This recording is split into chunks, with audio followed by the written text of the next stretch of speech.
आज हमारे साथ में जो गेस्ट है अभी बैक स्टेज में, वो इंडिया के सबसे पॉपुलर मैथमेटिक्स के टीचर्स में से एक है। उनका जो यूट्यूब चैनल है उसके ऊपर 2 मिलियन से ज्यादा सब्सक्राइबर्स हैं और करोड़ों व्यूज है। उनके चैनल का नाम है Abhinay maths. Please give an energetic and warm welcome to the one and only Abhinay Sharma sir.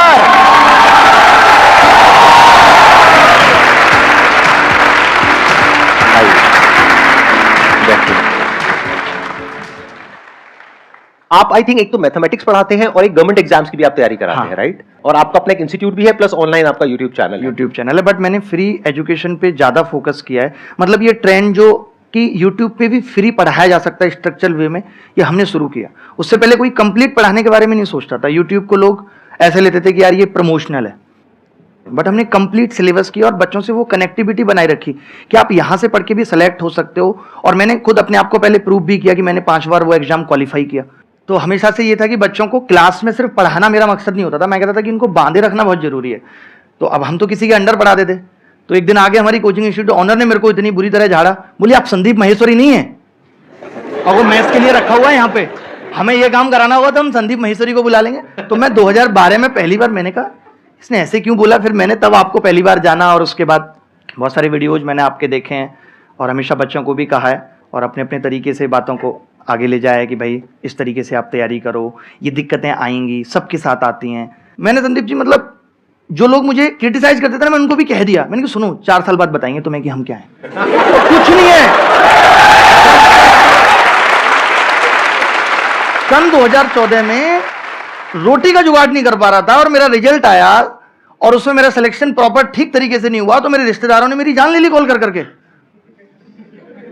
मैंने कहा भाई सुनो, तुम्हें लग रहा ना बहुत बड़ी चीज है, कोई बहुत बड़ी चीज नहीं है, निकाली नहीं हमने, अलग बात है। और मैंने कहा आज तुम्हें पूछने की जरूरत पड़ रही है कि मैं क्या कर रहा हूं, लेकिन 4 साल बाद जरूरत नहीं पड़ेगी, तुम्हें अपने आप पता चल जाएगा कि मैं क्या कर रहा हूं। तो वो मुझे लगता है कि कह दो ना, शुरू से ही कमाल है। मतलब तो एक प्रेशर आ जाता है यार अब तो करना है। और एक चीज और भी होती है कि मैंने बहुत संदीप जी जैसे आजकल चल रहा है, मैं नाम कमाने के पीछे नहीं भागा कि मुझे बहुत व्यूज या सब्सक्राइबर चाहिए। मुझे लगा कि एक कम लोग जाने लेकिन सम्मान की नजर से जाने कि हमने अच्छा किया है। मैंने देखा आपकी शुरुआत हुई थी बुलंदशहर से, राइट? बुलंदशहर और गांव तब आप बहुत ही छोटे लेवल से एक लोअर मिडिल क्लास फैमिली से आप आते हैं। लोअर नहीं, हमारा तो ये हाल था जी कि 3 महीने केवल चटनी से रोटी चल रही है, सब्जी भी अफोर्ड नहीं कर पाते। अच्छा, नॉट इवन मिडिल क्लास। हाँ, मतलब और वहां से लेकर के आज जो आपका सफर है, आज मैंने देखा आपकी वीडियोस में आपने कई जगह पे बताया कि आपके पास में मर्सिडीज है, राइट? मेरे पास 9 अलग अलग ब्रांड्स की कार है।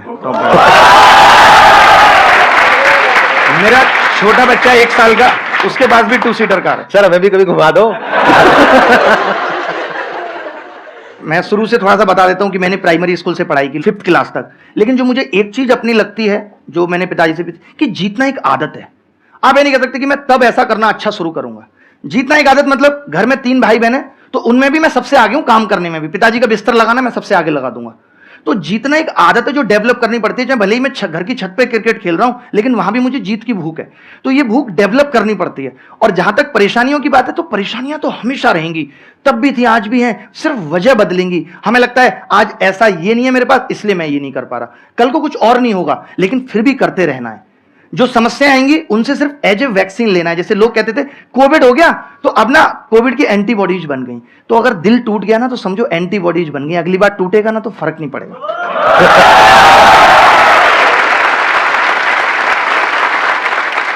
जो लोग खुशी में ज्यादा खुश हो जाएंगे, फिर दुख आता है तो तुरंत, जैसे कोई रिश्ता शुरू ही होगा पागल हुए जा रहे हैं, अलग ही दुनिया में चलेगा। वही लोग दुखी हैं, दुखी वही लोग हैं। वरना आप देखो कि जो नॉर्मल रहते हैं कि ठीक है कोई आया कोई चला गया, ठीक है, पता भी नहीं चला कब आया और कब चला गया। हाँ, जैसे यहां पर होने वाला है कि बाहर कोई पूछती भी नहीं थी, अब बिल्कुल साथ में बैठी हुई है, इधर भी, और फिर आई और चली गई। ये भी मोटिवेट। हम तो जब ट्यूशन पढ़ते थे, हमारा स्कूल तो हमेशा लड़कों वाला था, बट हमने ट्यूशन हमेशा वो लगाया जहां 2-3 लड़कियां हैं। पता है उससे क्या होता था, यार मैं पढ़ के जाऊंगा, पहले टीचर पूछेगा झट से जवाब बता दूंगा। तो आपको इस चीज को भी नेगेटिव नहीं लेना कि लड़कियां उनकी जाके बीच में बैठो, सवाल बताओ सबसे पहले ही पढ़ के जाओ। सब यार इसको सब आता है, यार आपका नंबर मिलेगा क्या?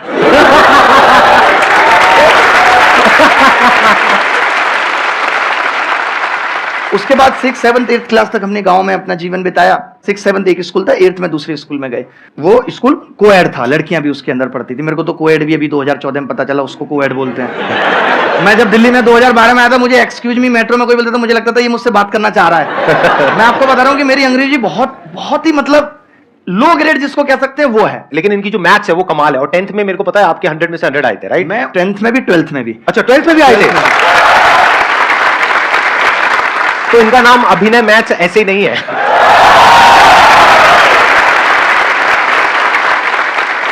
हमारे टाइम पे पास होना एक बिग चैलेंज, कि आप अगर पास हो गए हो तो ये बड़ी बात है। क्योंकि हमारी क्लास में जब मैं 60 बच्चे थे तो उसमें 24 फेलियर थे जो पिछले साल फेल हो चुके थे।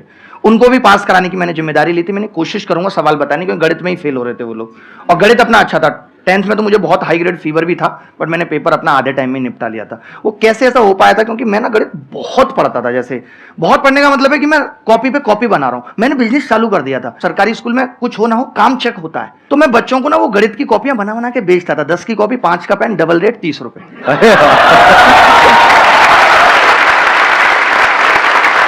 बट मुझे अभी भी याद आता है कि 12th क्लास में मैं एक बार कहीं जा रहा था, तो मेरे दिमाग में ऐसे ख्याल जरूर थे यार कि मुझे इतनी अच्छी गणित आती है, लोग मुझे फोन करके पूछें, मेरी किताबें निकलें। मतलब मुझे इस डायरेक्शन में नहीं जाना, बट थॉट्स थे।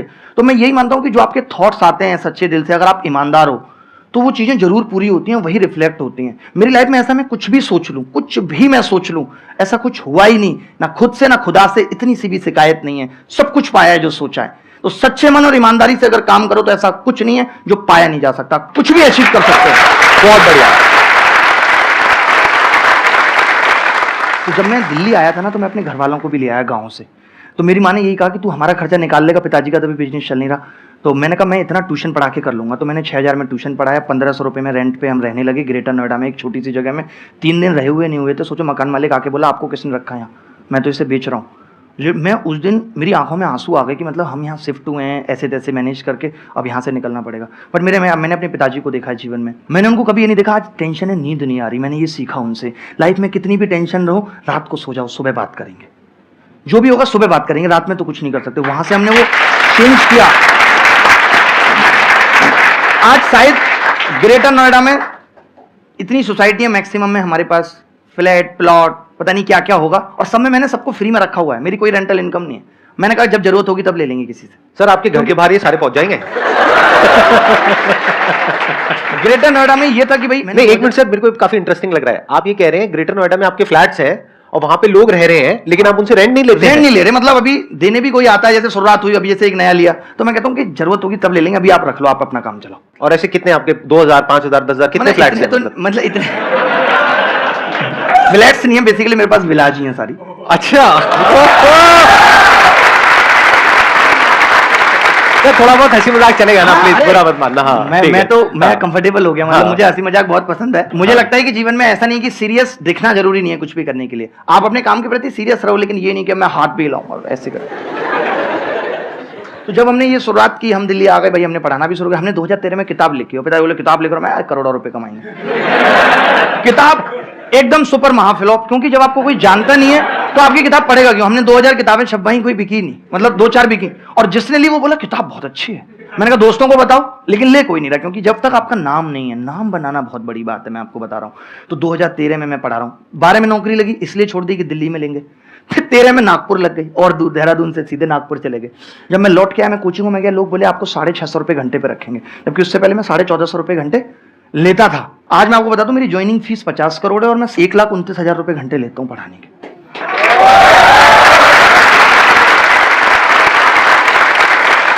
मेरे को थोड़ा झटका लगा है, तो मैं थोड़ा समझना चाहूंगा। आप क्या कह रहे हैं? मेरी ज्वाइनिंग फीस 50 करोड़ रुपए है। मैं अभी कहीं पढ़ा रहा हूं, कहीं काम कर रहा हूं, आप आगे बोलो कि यार अब आप हमारे यहाँ आ जाओ, वहां से छोड़ के सब कुछ, तो मैं 50 करोड़ डिमांड करूं। कराए मैंने भी कल परसों किसी को। अच्छा, ठीक है। 2017 में मुझे ऐसा लगता है कि एक नॉर्मल मेंटेलिटी के हिसाब से मुझे टूट जाना चाहिए था। मुझे खुद लगता है कि मैं क्यों नहीं टूटा, बट मुझे टूट जाना चाहिए, क्योंकि आप सरकारी नौकरी छोड़ चुके हो। यू हैव नो ऑप्शन भी, आपके पास कुछ नहीं है। पढ़ाने में आप ऑलरेडी एक बार फ्लॉप हो चुके हो, आप फिर दोबारा कैसे उस जगह आ सकते हो जहां आपके पास एस्टेब्लिशमेंट का भी पैसा नहीं है। मैंने एक फ्लैट मोबाइल बेच के लिया, जो इंटरकनेक्टेड होते हैं दिल्ली में, आपको पता है, ये मुखर्जी नगर में। और मैं और मेरा भाई बैठा, हम सुबह स्टूल खुद लगाते थे। आपके भाई भी आए हुए हैं यहाँ पे? हाँ। अरे नमस्कार जी। इसके बाद ये हुआ कि मुझे आपकी कहानी सर इंटरेस्टिंग होती जा रही है। मेरे को ये जानना है कि अभी YouTube कहाँ से आया बीच में? वही देखिए आरंभ में ही पहुंच रहा हाँ, है। तो 2017 में सब कुछ खत्म हो गया। अभी 650 रुपए घंटे पढ़ाना तो था ही, तो मैंने कोचिंग में भी शुरू कर दिया 650 ही सही। मतलब मैंने ये नहीं सोचा कि मैं तो इतना बड़ा टीचर था। मैंने, लोग जनरली क्या करते हैं जब बड़ा हो जाते हैं और जब वो टूटते हैं तो वो छोटे काम नहीं करते, बट मुझे ऐसा लगता है कि कर लेनी चाहिए, वक्त के हिसाब से कुछ भी बुरा नहीं है। तो मैंने कर लिया, मैंने अपनी कोचिंग भी खोल ली। मैं सुबह स्टूल लगाता था और बाहर जाके खड़ा हो जाता था, क्योंकि बच्चों को लगता था कि हम तो बड़े आदमी हैं, ये वो, टीचर को बच्चा बड़ा मानता है। तो मैंने कहा इनको ये ना लगे कि मैं ऐसी जगह पे रह के यहीं पढ़ाता हूँ, यहीं खोलता हूँ। तो हम सुबह स्टूल लगा के नीचे बैठ जाते थे, रात को उसी में पलंग डाल के सोते थे। और धीरे धीरे करके उन्होंने थोड़ा थोड़ा पैसा भी देना शुरू किया और ठीक चलने लगा। उन्हीं में से एक लड़का बोला कि जो आप पढ़ाते हो ना, मेरे को 4 साल हो गई हैं धक्के खाते हो, मैंने ऐसा टीचर नहीं देखा, आप बहुत अलग बताते हो, ऐसा कोई नहीं है। तो उसने एक टीचर भी दिखाया कि ये देखो फेसबुक पे वीडियो डाला, 10,000 व्यू आया। 10,000 लोग, मैं तो व्यू नहीं जानता था उस टाइम, सब्सक्राइबर नहीं जानता था क्या होता है, क्योंकि मेरी टेक्निकल नॉलेज बड़ी कम थी। तो मुझे तो नॉलेज, मैंने 10,000 लोग देख रहे हैं तो बहुत बड़ी बात है। तो अच्छा, तो वो बोला आप वीडियो बनाओ। मैंने कहा यार नहीं, क्योंकि उस टाइम डर लगता है आपके रिश्तेदार क्या कहेंगे, आप एक ऑलरेडी हारा हुआ फील कर रहे हो। तो मैंने उसको यही बोला, मैंने कहा यार चलो वीडियो बना लेते हैं। और ये बात है 3 अक्टूबर 2017 की।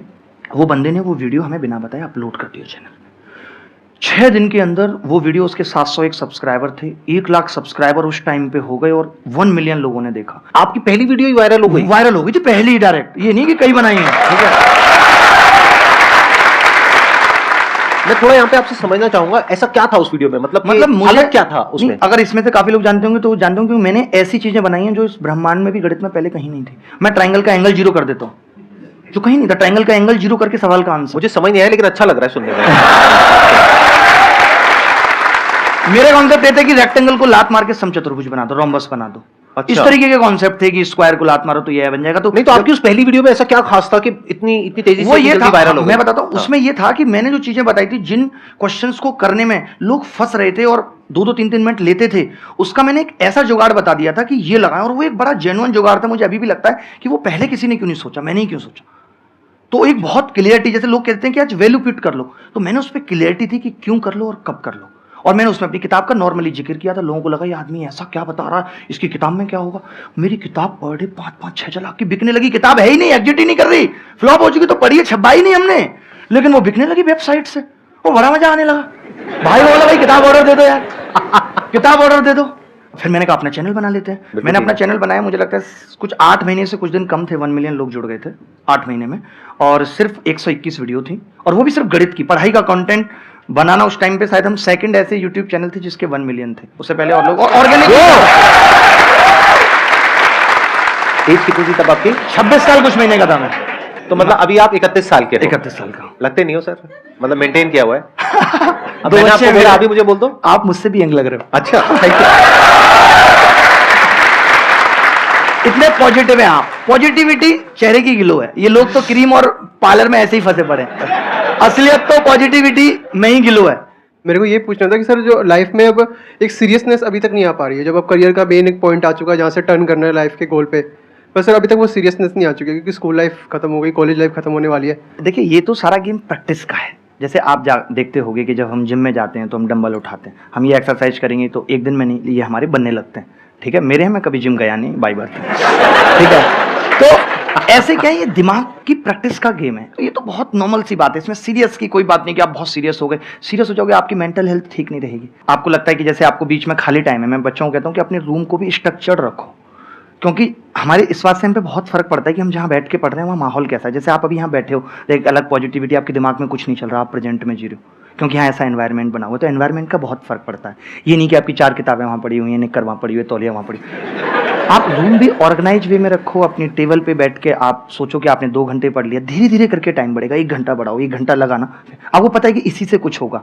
नहीं हो पा रहा है, रूम में आप लिख के टांग लो, बेटा पढ़ ले, नहीं तो तेरा कुछ नहीं होगा। रिश्तेदारों को क्या जवाब देगा, माँ को क्या जवाब देगा। हम मोटिवेशन ढूंढते हैं, हमारे घर में है। हमारी माँ इतने दिनों से 1 साड़ी 2 साड़ी में जीवन गुजार रही है, जिसने अपने सपनों को दबा के हमें यहाँ तक पहुँचाया है। तो इससे बहुत कुछ मिलता है कि नहीं मुझे कुछ करना है यार, मैं कैसे नहीं करूंगा, इतने सारे लोग कर रहे हैं, सबको बराबर वक्त मिला हुआ है, तो क्या ऐसा है। हमें लोगों से सीखने की जरूरत है। आज क्या है, स्ट्रेटेजी सबके पास है, बट इंप्लीमेंट नहीं कर पा रहे।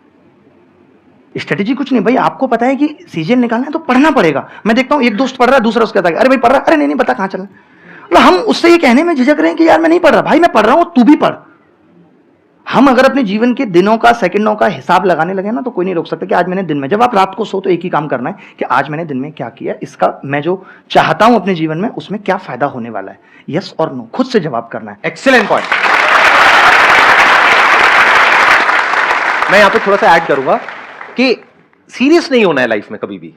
बाहर से हंसते खेलते रहना है, अंदर से सिर्फ अपने काम को लेकर के सीरियस होना है। ये बिल्कुल ऐसा है, दिन और रात दोनों जरूरी है ना, जागना और सोना दोनों जरूरी है ना।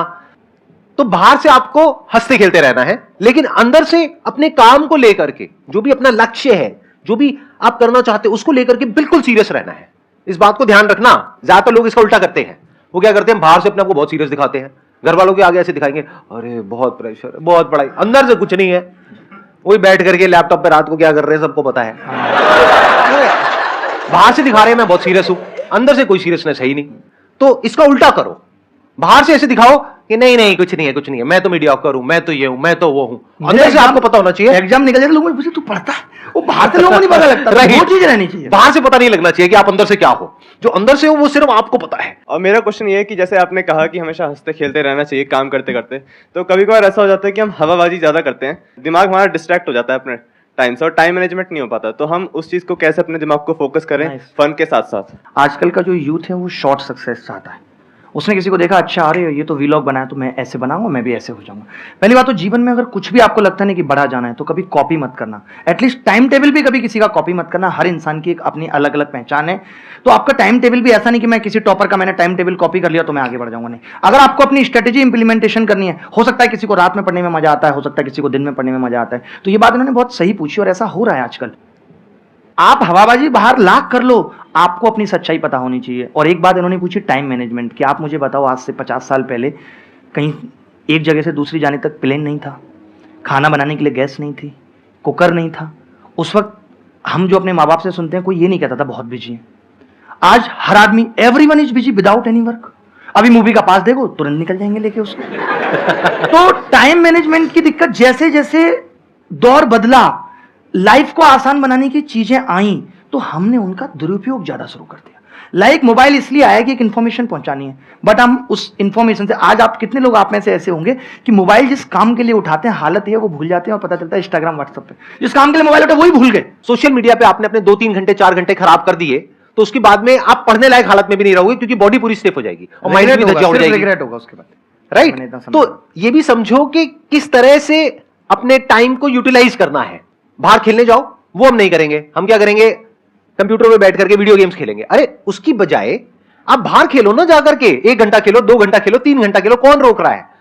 वो आपको पढ़ने में मदद ही करेगा, क्योंकि आपकी फिजिकल फिटनेस बेटर होगी, उससे मेंटली भी आप बेटर फील करोगे। ये जो होता है ना, कई बार माइंड में बहुत सारे थॉट चलने लग जाते हैं, एक ऐसी स्टेट आ जाती है जब कुछ समझ नहीं आ रहा होता है कि क्या करें। वो इसलिए है क्योंकि आप बैठे हुए हो और एनर्जी अंदर अटकी हुई है। उसको रिलीज करो, जाकर के पार्क में दौड़ लगा करके आओ, आधा घंटे की, 1 घंटे की। जब कभी मेरे साथ में ऐसा होता है तो मैं तो सीधा जाता हूं, जॉगिंग करता हूं। कुछ ना कुछ फिजिकल एक्सरसाइज जरूर करें। मैंने सोचो, इतना मुझे एंजाइटी थी उस दौर में, जब आप अचानक से अमीर बनते हो तो ये सबसे बड़ी प्रॉब्लम होती है। तो मैंने रिकवर सिर्फ दौड़ के ही किया है। और आज मैं अपने टाइम को ऐसे यूटिलाइज करता हूँ, मैं हर दिन किसी ना किसी से मिलता हूँ, किसी बच्चे से मेल पढ़ता हूँ, लेकिन मैं उसको कहता हूँ यार मैं सुबह 7 से 8 दौड़ता हूँ, तुम उस टाइम पे आ जाना, 7 दौड़ेंगे। मैं शाम को कई बार खेलता हूँ 5 से 6, मैं कहता हूँ यार उस टाइम पे आ जाना, खेलेंगे। उसको भी अच्छा लगता है, तो मैं अपने टाइम में उसको एडजस्ट कर दिया, अलग से भी नहीं देना। क्या खेलते हो सर आप? मैं क्रिकेट खेलता हूँ बहुत गंदे तरीके से। ग्रेटर नोएडा में फार्म हाउस है, काफी हमने बना रखा है, बहुत अच्छा। तो क्रिकेट का तो मुझे भी बहुत शौक है, मैं आना चाहूंगा आपके फार्म हाउस पे खेलने के लिए। बहुत मजा आएगा। और इंस्टेंट आपको हम ताजे गाय की दूध की चाय पिलाएंगे। हमारे पास गाय भैंस 2 फार्म हाउसेस हैं हमारे। हम भिंडी से लेकर के लौक की चीनी सब कुछ घर का खाते हैं, उसके अलावा बाहर का पक्का कहीं बाहर पीछे जाकर के मना मत कर देना कि नहीं नहीं वो कैमरे में था ये दिखाने के लिए। रिसेंट आएंगे तो इतना मीठा भुट्टा की शायद शुगर फेल हो। मैं अगर अपनी पूरी फैमिली के साथ आऊं तो चलेगा? फैमिली के साथ ही चलेगा, पूल वगैरह सब कुछ है, बहुत